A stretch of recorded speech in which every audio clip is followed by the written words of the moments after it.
Sorrow looks back. Worries look around. Faith look up. Choose the direction you want to face. Good morning, dear students. I welcome you all to this online class. In previous session, we completed our first chapter and started the second chapter, Animal Kingdom.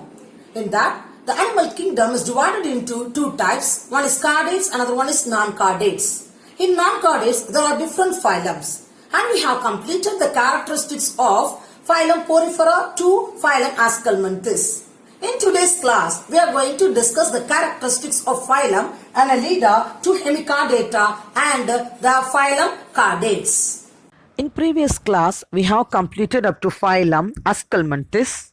Today, we will start with phylum Annelida. Annelids were the first segmented animals. They are aquatic or terrestrial, free-living, but some are parasitic. And they are triploplastic, bilaterally symmetrical, coelomate, and exhibit organ system level of organization. The coelom with coelomic fluid creates a hydrostatic skeleton which helps in locomotion. The elongated body is metamerically segmented and the body is divided into septa. The longitudinal and the circular muscles in the body wall help in locomotion. Aquatic annelids like Nereis have lateral appendages called parapodia which helps in swimming. The circulation is closed type and has nephridia which helps in osmoregulation and excretion. Each nephridia is a complex organ and the nervous system consists of a paired ganglion connected by a lateral nerves to the double ventral nerve cord. They reproduce sexually. Some are monoecious and some are dioecious. Monoecious means single sex and dioecious means having two sexes. Example, earthworm and Herodenaria are monoecious whereas Nereis is a dioecious. They reproduce asexually, development is direct and the larva is trochophore larva. Next is the phylum Arthropods. This is the largest phylum of the kingdom Animalia. These are bilaterally symmetrical, segmented, triploplastic and coelomate animal with organ system grade of body organization.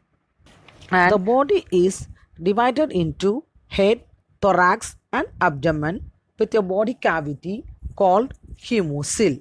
And they have a jointed paired appendages which is used for locomotion.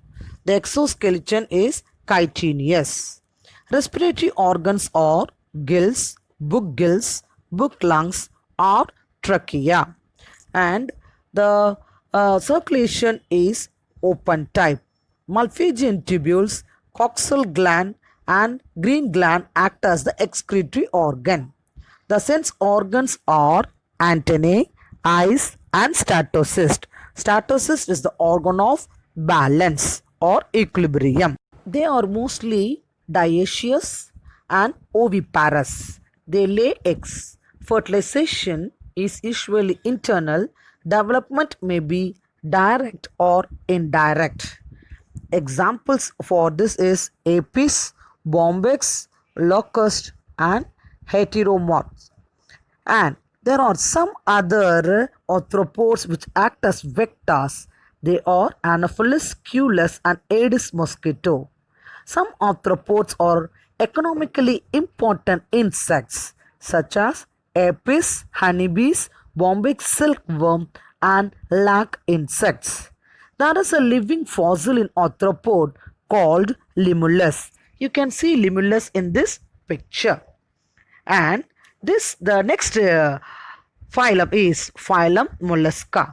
Mollusca means soft body. This is the second largest animal phylum. Mollusks are terrestrial and aquatic. They are bilaterally symmetrical, triploplastic and coelomate which exhibit organ system level of organization. Body is covered with a calcareous shell with a distinct head, muscular foot, and visceral hump. A soft layer of skin forms a mantle cover over the visceral hump.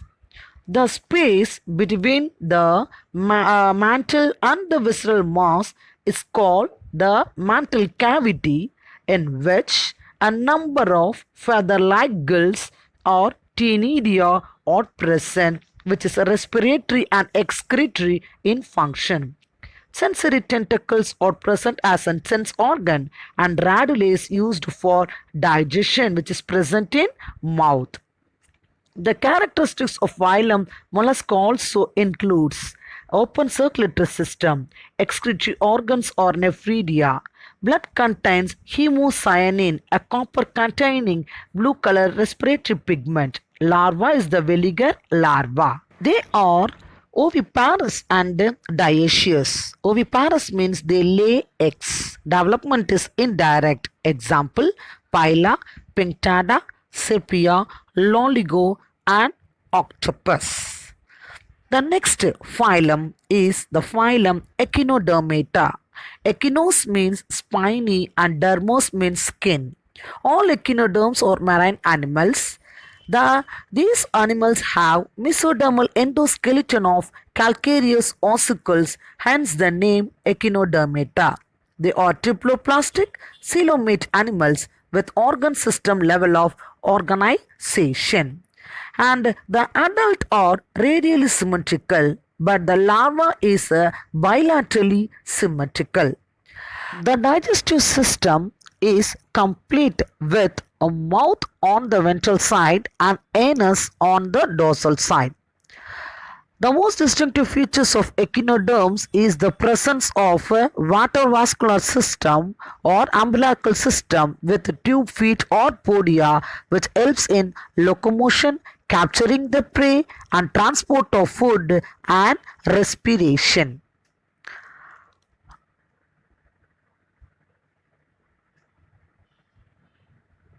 Echinoderms, they are excretory organs are absent. The nervous and the sensory organs are poorly developed. The circulatory system is open. They have a regeneration capacity. Some echinoderms exhibit autotomy with a remarkable power of regeneration. Regeneration means the lost part are regenerated. They are dioecious. Male and female sexes are separate. Reproduction is sexual and fertilization is external.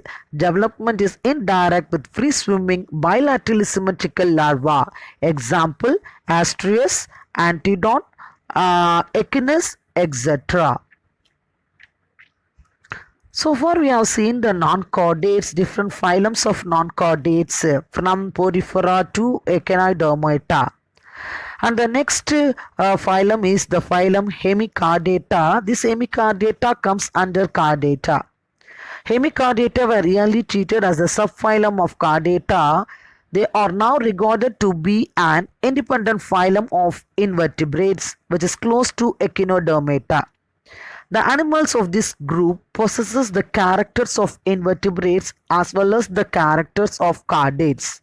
Hemichordata are worm-like soft marine animals, mostly tuberculous, and is commonly called as acorn worms or tongue worms. They are bilaterally symmetrical, triploplastic, and coelomate animal. The body of this hemichordates is divided into three regions: the anterior proboscis, a short collar, and a long trunk. This hemichordates have gills, which is used for respiration, which is opening into the pharynx. Excretion is by single proboscis glands or glomerulus, which is situated in proboscis.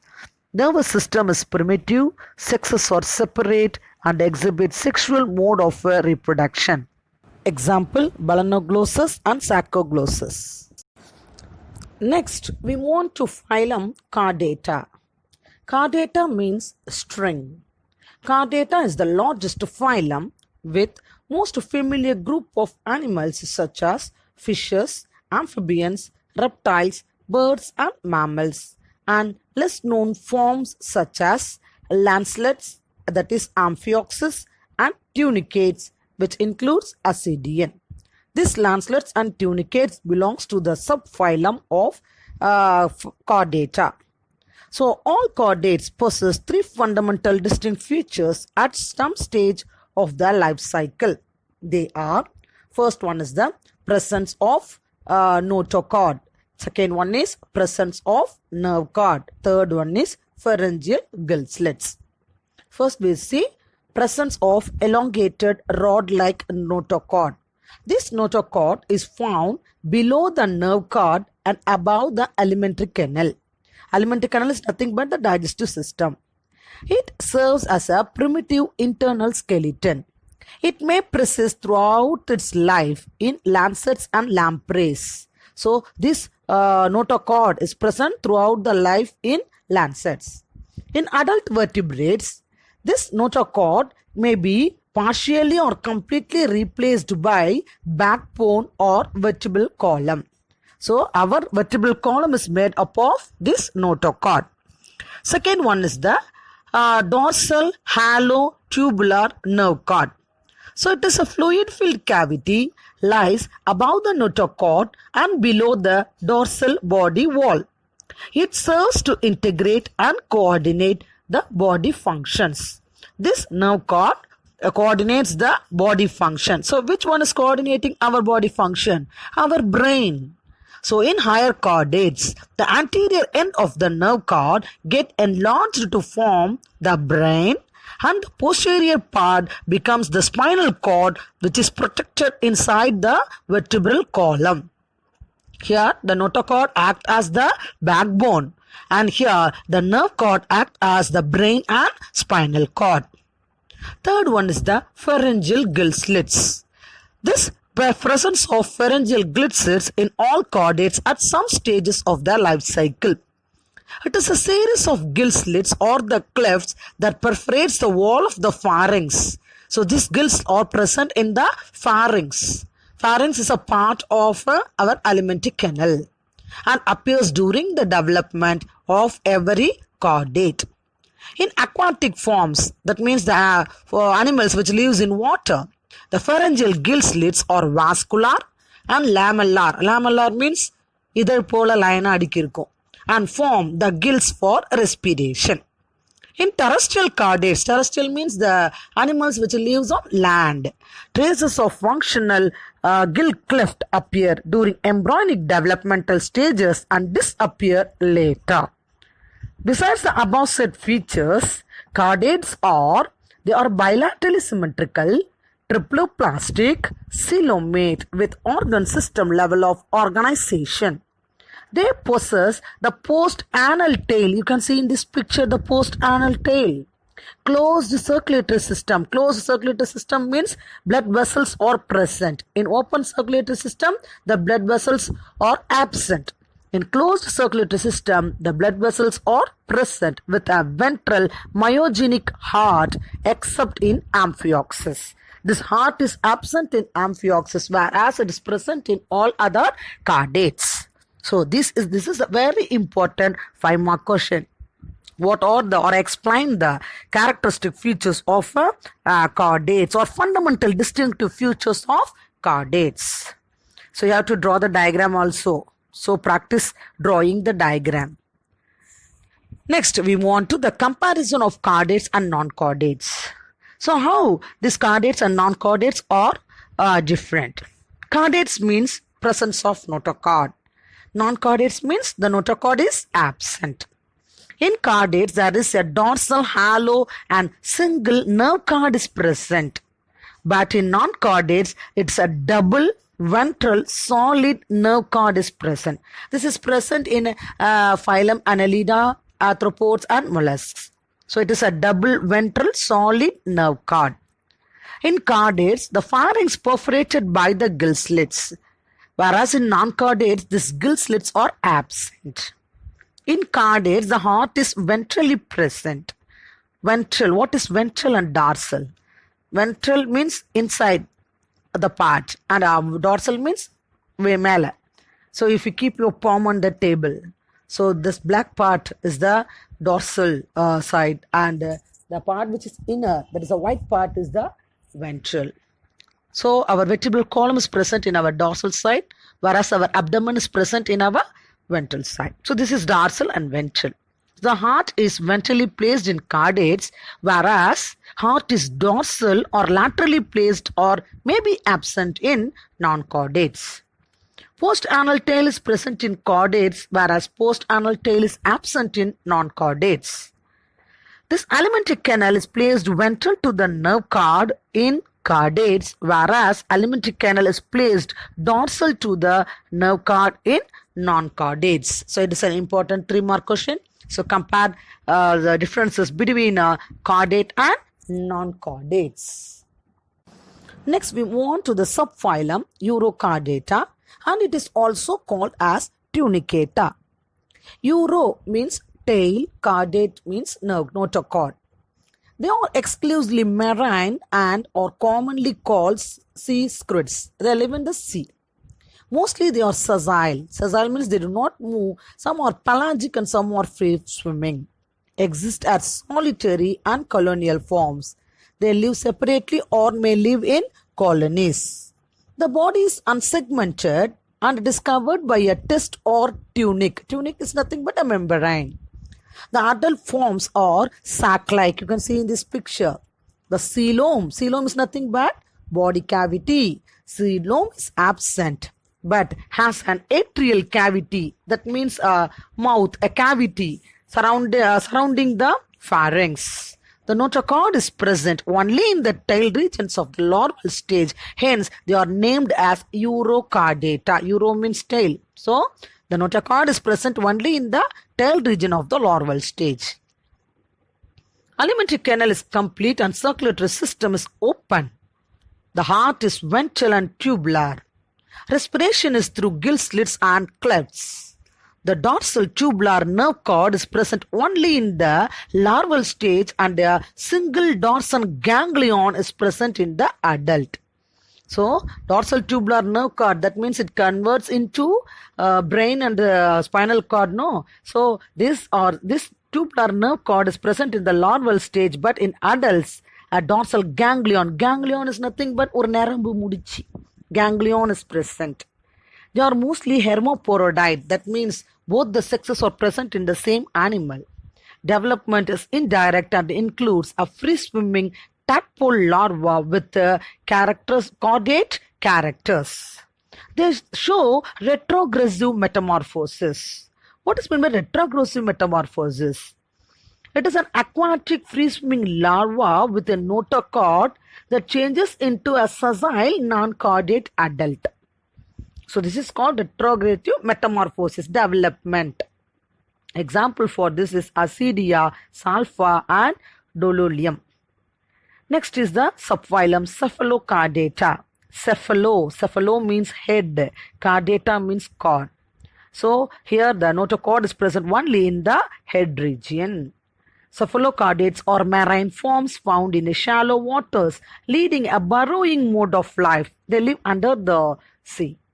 So they are small fish-like coelomate forms with chordate characters such as notochord, dorsal tubular nerve cord, and pharyngeal gill slits throughout their life. So these are the 3 important characteristics of chordates: notochord, dorsal tubular nerve cord, and pharyngeal gill slits. This is present in this cephalochordates.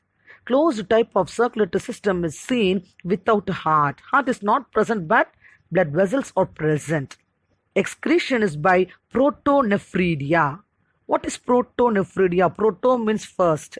So it is a network of dead end tubules lacking the internal openings. A long tube pola irukum. Protonephridia. The sexes are separate. Fertilization is external. Development is indirect and includes a free-swimming larva. Example for this is Amphioxus. It is also called as lancelet. Students, I hope you all understand the general characters of these different phylums. You have to read all the general characters of This phylum starting from Porifera up to the last. You can find it very difficult on seeing this, but I will give you a small tip or a easy way to read all these general characters is you have to write the general characters in a tabular form like this. So if you write the general characters in this tabular form, or you write only the keywords. For example, I have written from Annelida to Echinodermata in a single sheet, and I have noted the very important points here. For example, phylum Annelida, they are segmented worm, triploplastic, bilaterally symmetrical, isocoelomate, organ system level of organization. So hydrostatic skeleton, they are metamerically segmented. They have longitudinal circular muscles for locomotion. Circulation is closed. Paired ganglion is you act as a nervous system, and they are dioecious, trochophore larva example. Likewise, I wrote the very important points of arthropods, mollusks, and echinoderms. For example, in arthropods, largest phylum, this second point, triploplastic, bilateral symmetrical, isocoelomate or coelomate organ system level of organization. This is common for all the phylums. So you have to note down that it's a single point. So the main character of these arthropods are jointed appendages. And then molting. What is meant by molting? They shed their outer skin, that is called as molting. Tol urikirudhu. And then hemocoel. That means the circulation is open type, so the blood is fully present inside the coelom. So it is called as hemocoel. And respiration, how it takes place. 2 marks it will be asked. Gills, book lungs, etc. And they are oviparous. Oviparous means what? They lay eggs. So these are the main characters. You write the hint of this. So you write as such in the exam also.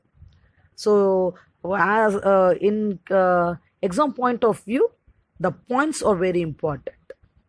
So as much points you write, you can score good marks.